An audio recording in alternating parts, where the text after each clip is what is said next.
Bayangkan satu perkara, bukan orang lain yang menjatuhkan kita, bukan keadaan yang menghalang kita, tetapi kita sendiri yang memusnahkan impian kita. Persoalannya, berapa ramai antara kita yang gagal bukan kerana tidak mampu, tetapi kerana tidak menjaga diri sendiri.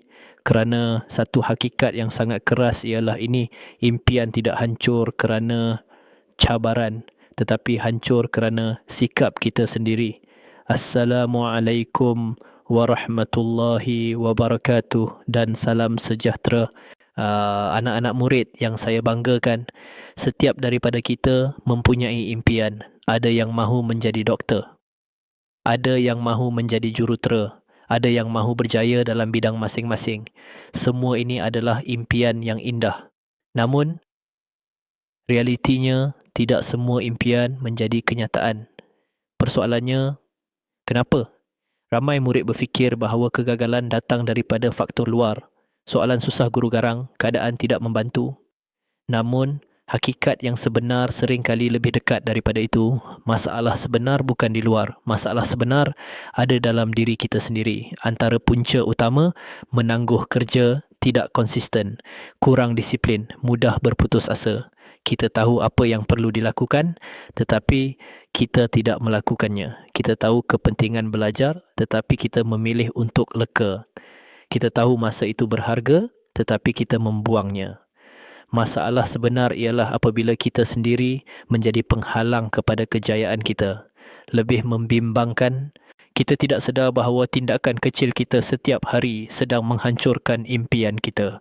Mari kita fahami satu prinsip penting dalam kehidupan. Kejayaan atau kegagalan bermula dari dalam diri kita. Satu, sikap menentukan arah sikap kita, menentukan tindakan, menentukan usaha, menentukan hasil. Dua, disiplin mengawal diri. Tanpa disiplin, mudah leka, mudah menangguh, mudah gagal. Tiga, tanggungjawab terhadap diri. Kita perlu sedar, tiada siapa boleh paksa kita berjaya. Kita sendiri perlu memilih. Saya ingin berkongsi satu kisah. Seorang murid yang mempunyai potensi besar. Dia bijak, dia mampu, namun dia tidak berdisiplin. Dia selalu menangguh, dia tidak serius. Akhirnya, dia tidak mencapai apa yang diharapkan. Kisah kedua, seorang murid yang sederhana, namun dia berdisiplin, dia konsisten, dia berusaha setiap hari. Walaupun perlahan, dia tidak berhenti. Akhirnya, dia berjaya. Perbezaan antara dua murid ini bukan pada kebolehan, tetapi pada sikap. Anak-anak murid yang saya banggakan, jika kita benar-benar mahu mencapai impian, kita perlu menjaga diri kita. Jangan biarkan sikap kita merosakkan masa depan kita. Jangan biarkan kemalasan mengalahkan impian kita. Mulakan dengan refleksi. Adakah kita serius dengan impian kita? Adakah tindakan kita selari dengan impian?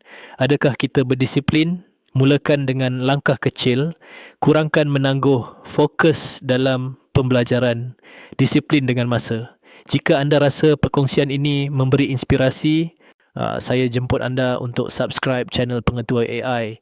Di sini kita berkongsi motivasi dan inspirasi untuk membantu murid menjadi insan yang hebat, berakhlak dan berjaya. Tekan butang subscribe sekarang. Kongsi video ini kepada rakan-rakan anda kerana kita mahu melihat lebih ramai murid yang menjaga impian mereka. Ingatlah, jangan hancurkan impian sendiri kerana anda mampu, anda berpotensi dan masa depan anda berada di tangan anda sendiri. Teruskan berusaha, teruskan menjaga diri kerana setiap tindakan anda hari ini akan menentukan siapa anda pada masa depan. Terima kasih semua. Semoga anda semua menjadi murid yang bukan sahaja cemerlang akademik tetapi juga berdisiplin, berakhlak dan mampu mencapai impian yang besar.